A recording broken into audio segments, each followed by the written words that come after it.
нууцнд амьдардаг орж дулаан машинд явбал одоо дулаан байранд байгаад байгаа хүмүүс бол их өөх тостой юм. Энэ хайлмаг өрөм одоо ийм тосмос бол бага идэх хэрэгтэй. Тэгээд одоо өглөөдөө сайн хүндрэх хэрэгтэй.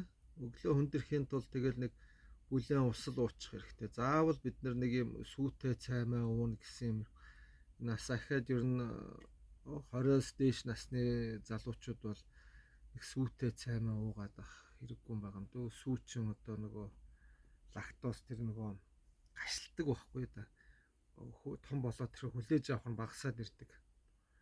Тэгэхээр одоо сүүг бол нэх их хэрэглээд ах хэрэггүй л гэж хэлмээр байна. Хэрэглэмээр бол эрдэнэ шишнээ сүү ээж болно.